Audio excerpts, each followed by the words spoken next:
Welcome everybody to Time FPL, where Nate the Great and me, just average Mike, will talk about anything FPL. We will talk about transfers, we will talk about teams, we will talk about news from the week that's happened and the game week to come.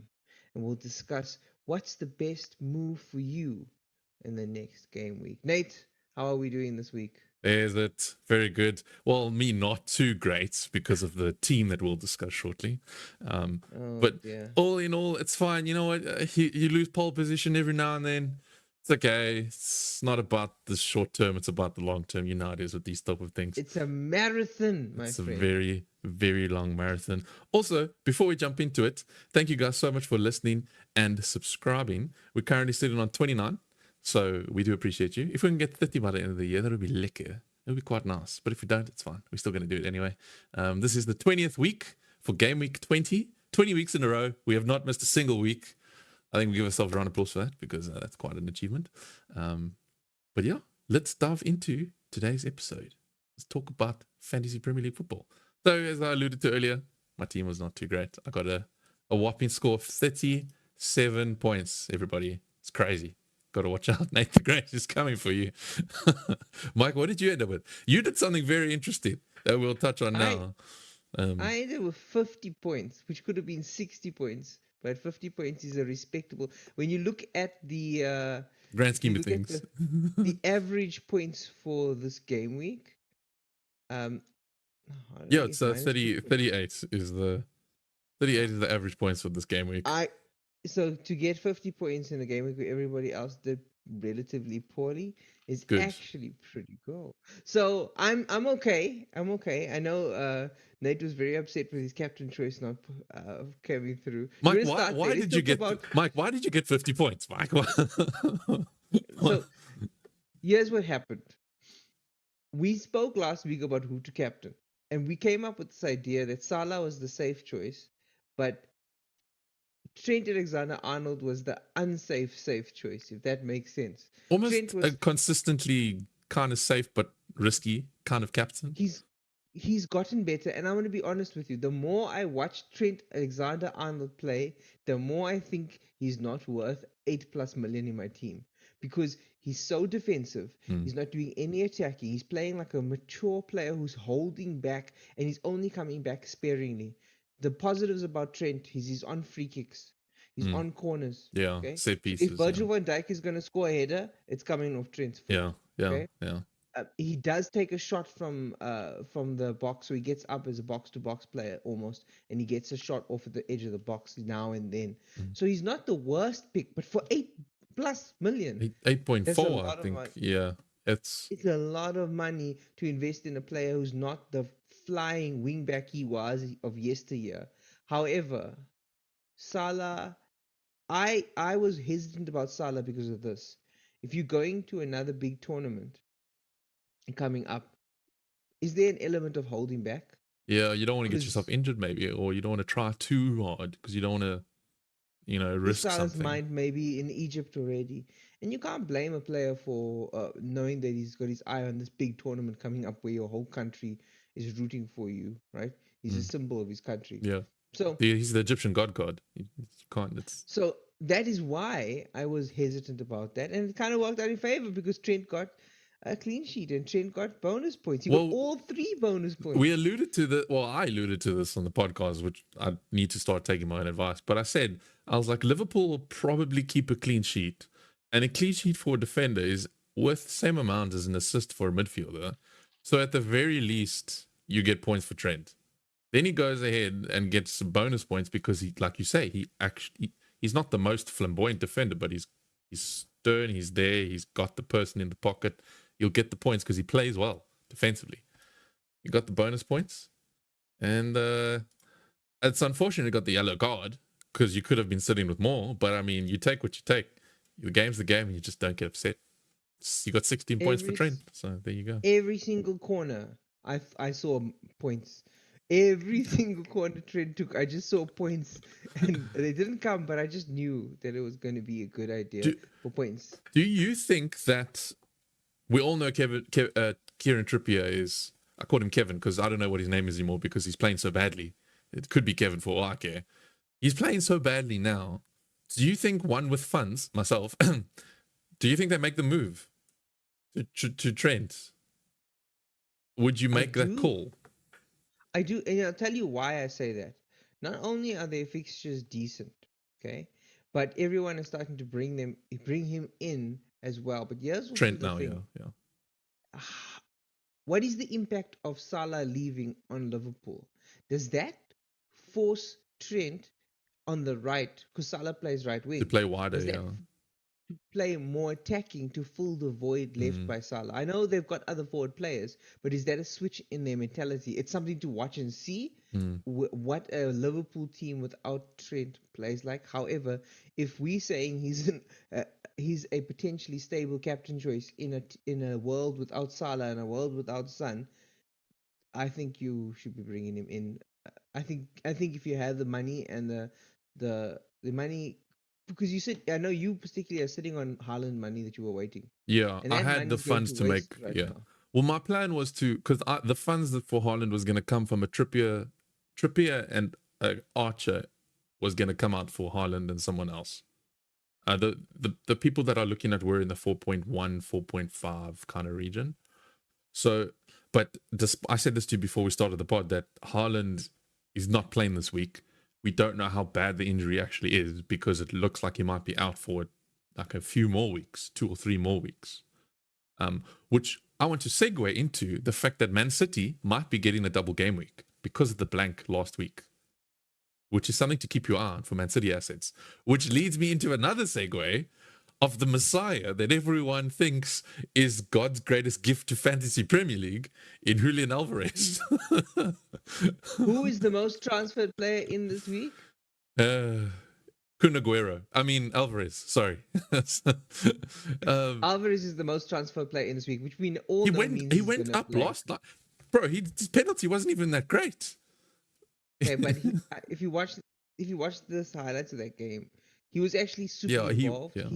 He hit the goalie, he hit the post, he took a good couple of chances. He's getting in the right spaces. I'll tell you about Alvarez, my opinion. Okay, and I've had this opinion for a couple of weeks. We've been speaking about this in the group. I think Alvarez is a solid pick Mm. because Pep has been using him Different positions, but he's always starting. consistently. Yeah, Right, he guaranteed. always is involved. If Haaland is on the field, Alvarez is going to get at least an assist, Mm. if not the goal. Yeah. Okay, now he's back up on penalties. So the pros of Alvarez is they're playing Sheffield at home. Haaland doesn't look like he's starting this week. No, I Okay, don't think he will. still I not really don't starting. think he So will. Haaland out, and Alvarez is super involved. He's super energetic. He's super scrappy.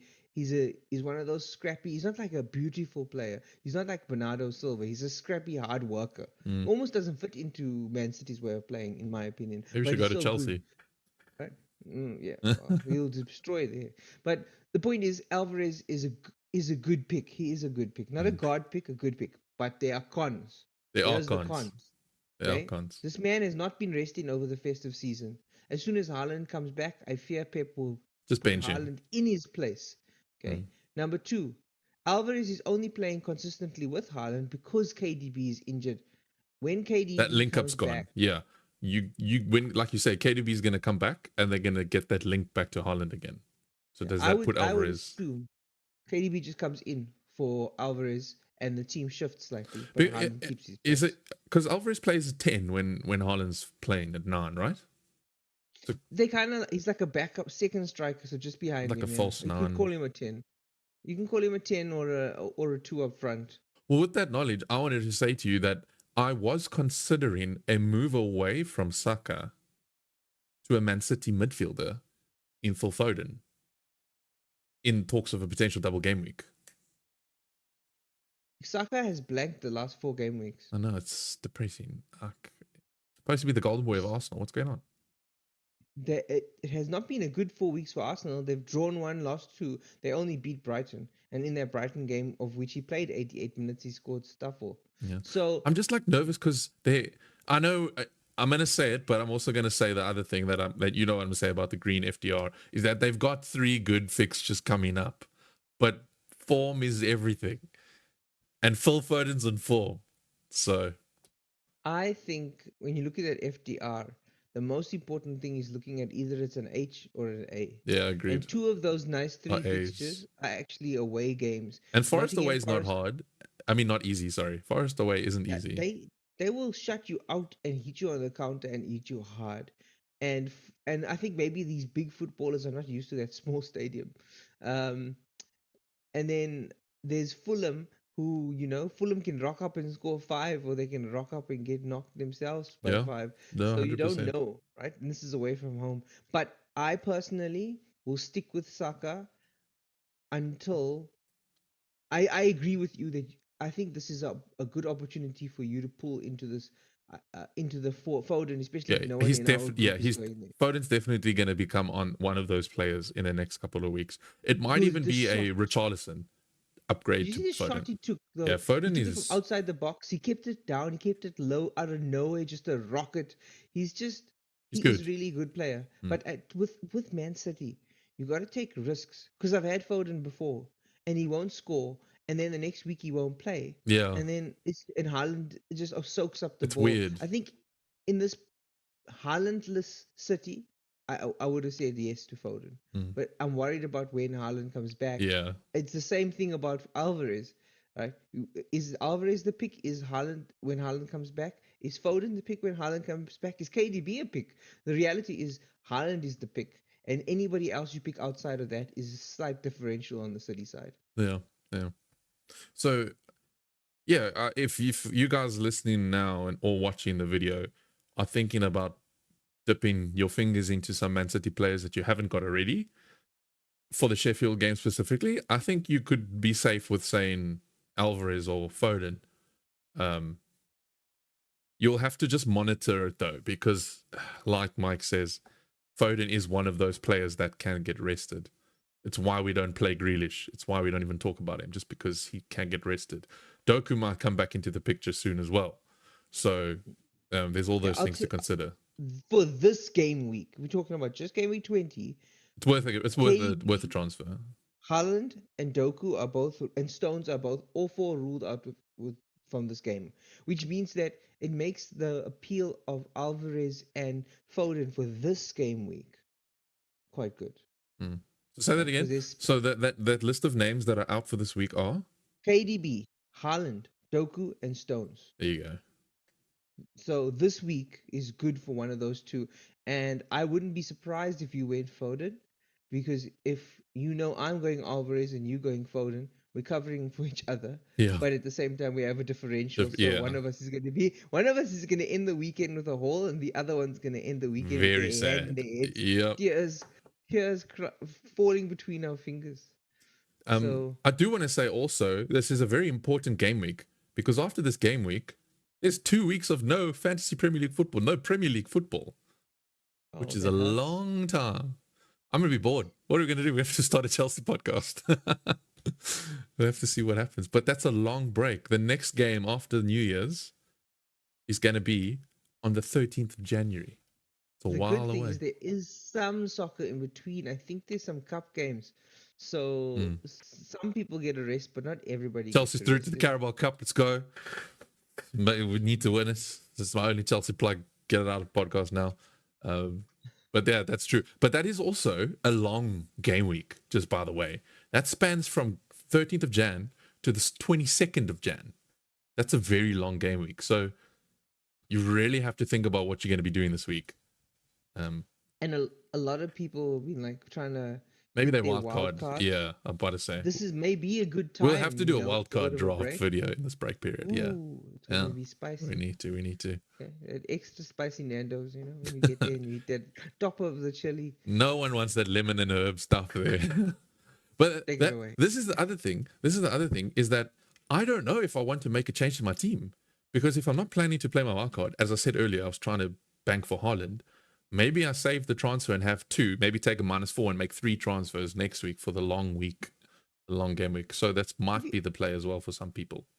The reason why it is the play for a lot of people is, and the truth, one of the things that everybody's talking about is what to do with Son and Salah, because Son, Salah, Kudo, there's a whole Jackson. lot of players going for the Just Asian Cup. joking. No one's got Jackson.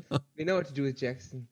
Yeah, there is a What list do, of players. We're leaving He-Chan, Wang Yi-Chan yeah, also. yeah.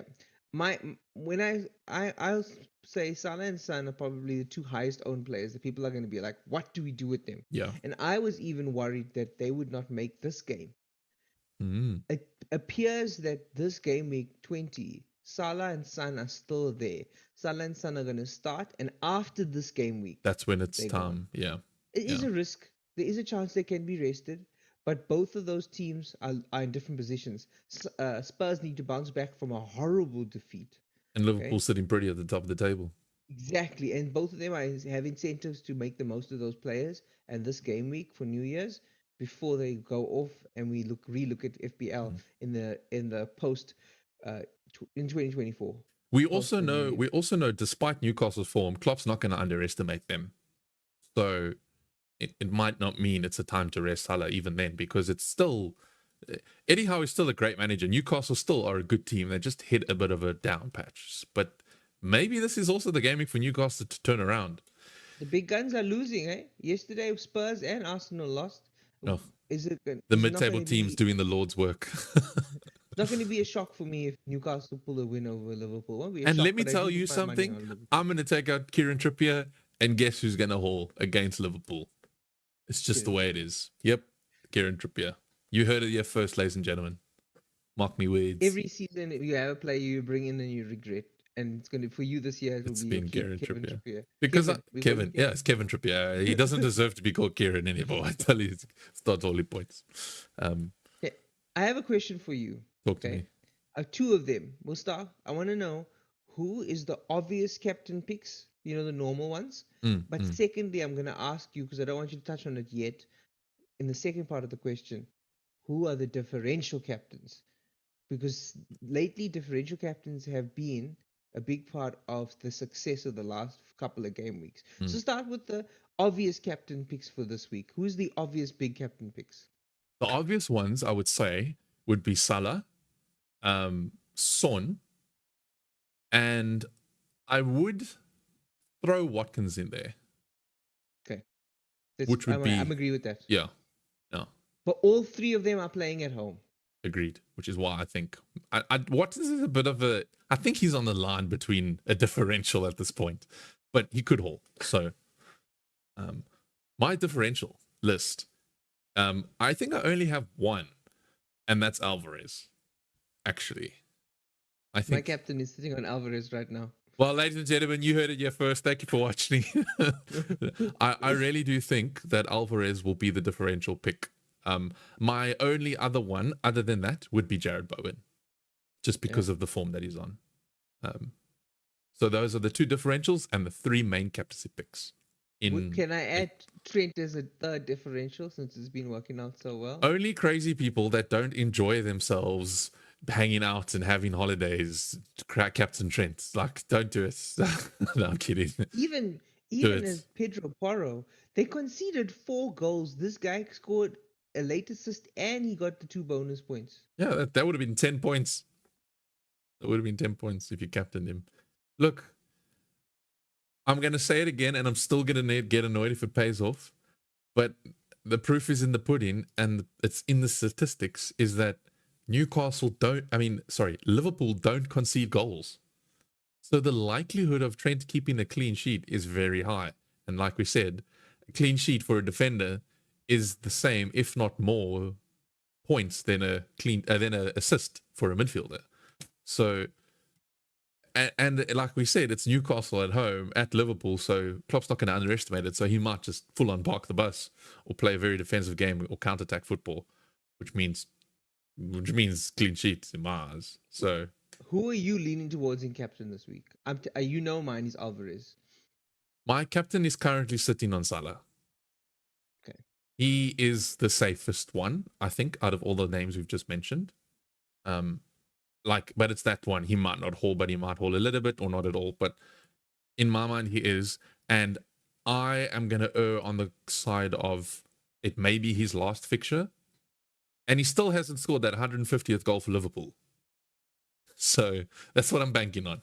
was supposed to I score it this would weekend, but he didn't. So. I would like to see you captain Bowen this week. I don't want to say you must Well, captain he's my Bowen. vice captain at this point, so it's there. Because if I had to not captain Salah, it would be Bowen next. So I need to I'll think about it. I'll watch the team news. I'll see how the vibe is. Have a dream.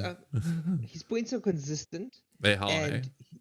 and he's also playing a team, Brighton, who have they're very weak at the back. They're very good going forward, but they're not very strong defensively. I know Estupinan, we'll talk about him later, but he's an attacking threat, not a defensive wall. Now, that pivots perfectly my next question for you.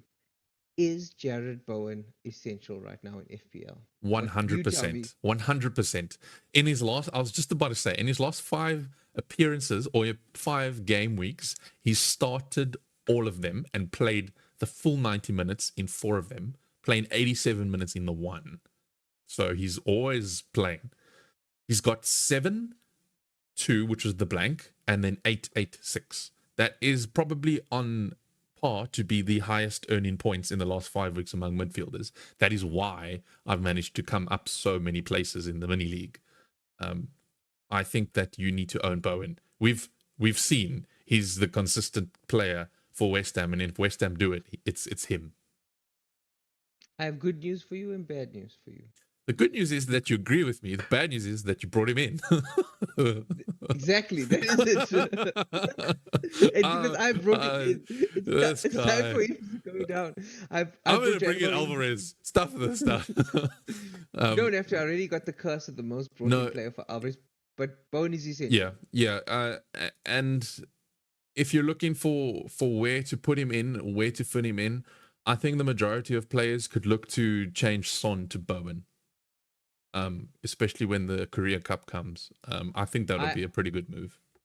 I knew that the Salah and Son combo of coming out was going to be next week, but I wanted to bring him in this week because I had a feeling that sometimes what happens is if I don't bring him in this week and he hauls, he doesn't haul for the next 2 weeks, and I regret that I didn't bring him in that 1 week earlier. You're playing to the universe. You're playing to the universe. You're not playing chess. You're just playing something else. You're playing checkers with the gods. I don't know what you're doing. So yeah, that's a good point. Bowen in my team. I brought him in. I believe he's essential. He's got the fixtures, and the best part is that Kudos is rumored to possibly not start this week.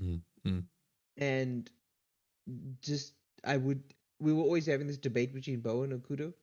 And at this point, with Kudos about to leave and possibly not starting, I might say now Bowen is essential.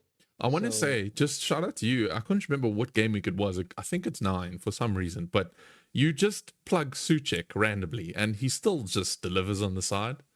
He's just there. There's no space in the midfield. There isn't, but it's worth pointing out that what I'm trying to say is that West Ham will find a way to score goals. And Bowen's probably going to be at the center of that, whether he's scoring or assisting. So, yes. Speaking, and well done for you for getting Bowen in early, because I think that's really what's set you apart from everybody else. I really had to redeem myself for that Trippier move, so... It was a good early pick. Speaking about differentials in midfield, there's a midfield player that is scoring sick points. He's priced cheaper. We call this price an enabling price. Is Garnacho worth a spot in your midfield at 4.7? That's a disgustingly low price for a midfielder that's getting the points that Garnacho is. It's starting at Man United too. Well, before we get into that, because I was just about to say, Scott McTominay has just gone down in price. You managers are very trigger happy. You actually need to be careful. These prices, look, I'm not used to it. So, I mean, it's fresh for the game. I know Mike loves it, but it's a love-hate situation. But, I mean, Garnacho has already gone up in price. I believe he was 4.6 before we started the game week, if I'm not mistaken. Nah, I lied. He's been going down. Sorry, what am I saying? This just in. He's going down in price. What does that mean? Does that mean you bring him in? Do we take out Palmer for him? Garnacho has got green fixture. I know we don't really look at FTR, but Man United... But the form of Garnacho... Up and down. Garnacho is good. His form is good. His price is enabling. And he's got Forest, Wolves, Luton and Fulham in the next 7-8 games. So out of the next couple of games, they got 2 tough ones, but the rest of them... I don't back FPL for making West Ham a 2 fixture anymore. I think West Ham are pretty good. But West Ham's on there as but well, and they rated it as at 2. Old Trafford, Yeah, it could be a it's 2, maybe a 3. so. But It's I a good understand why shout. they did that. It's a good But shout just because if you're looking for a player for under 5 in the midfield, yeah, like I mean, with all due respect to those that haven't jumped on the Cole Palmer train yet, maybe that's your way in because Palmer's sitting at 5.6, and they only have 2 more good fixtures, and then it's just a bit downhill for Chelsea. It's there's no already good downhill for fixtures for Chelsea. Chelsea. Yeah, so maybe the switch is that. Maybe in a wildcard reshuffle, you look to bring in Garnacho. It's a very good player to mention. You've made me reconsider some things. And last thing, because we're running out of time, the whistle's gone for added time. We've We're been about to ignoring go. the ref. We're getting yellow cards for dissent. Everybody, we gotta watch out. Yeah, We might get that's suspended what next week. we got Chelsea badges on, so It's we enough. must be telling. Talk to me. Talk to me. Nkunku. Tell me about Chelsea and Nkunku and whether you believe that people should be bringing him in this week against Luton, because he was on my watch list for this week to bring in. He scored a header. He's Last looked week, yeah. good in the last game. He's scoring points even though he's played minutes, only little minutes, and Chelsea seem to be. I can't say they're on the rise, but they look like We've been they on the started rise for the last 5 weeks. Let's be honest. It's like up and down, up and down. But yeah. I just feel like there's something going to happen at Chelsea with Nkunku that No, even if he I plays have that badly, feeling. he's gonna. And if the ladies and gentlemen are still watching, have made it to the end of the podcast, this is where we talk about Chelsea. Not really, but we left it for the end because we still have to plug our club. But as an FPL asset, it's not someone to turn away from. We have to talk about Malo Gusto quickly as well. What a defender! Yeah, put him in the same conversation. Yeah, That it was in guard mode, and I do think he is a enabling pick and defense as well. If you're this looking for someone who's yeah, cheap, I would get rid of Taylor to put in Gusto if you like. It's not too much of a price gap. Taylor's 4 mil, Gusto's 4.1 currently. He might not stay that low for long, but not in this climate, yeah, not in this market. It's a bull market, yeah. Yeah, it's definitely a player that you need to bring in if you got like that money on the side for a cheaper defender. I will say Nkunku. Talk to me. What are you thinking? No, I was gonna say, if you're using a wild card later, he's almost a must-have at this point Gusto. because he's gonna be your defender on the bench. He's going to play. Yeah. But I wanted to ask you this: if you could only bring in one, Nkunku or Gusto, who are you bringing in? You're only bringing one of them. Oh man, I was gonna say Gusto straight away, but then I just thought to myself a little bit, and I was like, "There's just something about Nkunku that makes Chelsea play better." Like you could see it instantly. Madrik's playing better. Madueke managed to get a few run, but he was fine. I mean, Gallagher's still Gallagher. Please don't sell him. Gusto was making great runs on the side. I'm very upset that he moved him to the left side, but anyway. But the whole of that Chelsea midfield play better when Nkunku's there at the heart of it. So, also FPL, Nkunku or Gusto? well, that's what. So this is the thing because Jackson's leaving for AFCON. So, do we start Breuer? Maybe not. So maybe you start Nkunku at a 9. Does that mean he maybe scores more goals? Because you start Palmer at a 10, you play Sterling and Madrid, and then you got. I am not sure anymore. Like I said, I was going to say Gusto, but I feel like it's maybe leaning more towards Nkunku. To me, it boils down to this: who do I think? What is more likely, Nkunku to score or Gusto to get clean sheet points? What's more likely? Probably Nkunku to score. Let's be honest. And it makes if you were thinking about which one, I think Nkunku is a good one to jump onto. If Gusto played for Liverpool and Trent was injured, I would say Gusto. You know what I mean? Yeah. Because of Liverpool, the defense there, but not for Chelsea. You bringing in Gusto is you hoping that he maybe gets an assist because he's not going to clean sheet. He's a good bench player to cover for your Trents, some rotations, your Pedros, your Cash, and for a really good fixture. And then he'll probably score like 17 points in the bench and make you want to just jump over. It'll be that kind of play. Yeah. But Nkunku. Then the next question would be, who the heck do you bring him in for? We'll have to see how the form adjusts and changes. But Solanke's still on form. He might lose it now over this long break period. And maybe that's when Nkunku gets to come back. Fixtures are poor. Yeah. People are saying two things. Number one, Solanke's done. Okay, fixtures are bad and you're going into this break. But also people are saying, well, he's playing Spurs, and Spurs just conceded 4 goals. Spurs are a team you can score big against. My personal opinion is that I've got enough out of him to move him on. I haven't moved him on this week because he's going to sit in first position on my bench. Yeah. So I'm leaving him on my bench, and I'm bringing in Alvarez up front. So so that's it. That's Solanke. I think could score against Spurs, but I don't see him as a long-term hold, especially with Haaland coming back in. I agree. And on that note, ladies and gentlemen, thank you so much for watching. Please don't forget to subscribe. Don't forget to follow us on Spotify if that is your desired method of content intake. It's been Nate and Mike talking about Fantasy Premier League. We will see you in the new year. Happy New Year, everybody. Happy 2024. Mike, you have anything to say? Yeah, I hope everybody has a good 2024. I hope your points are high. Okay, you don't take the hits, but when you do take the hits, just like life, FPL's like life. Yeah, it'll pay off. You got to just take the hits, yeah, right? But if you're still standing, you're there to hit someone else, and then you can just climb the ladder, man. So have a good year, everybody. But also have a good game week. Enjoy the soccer. Take a break.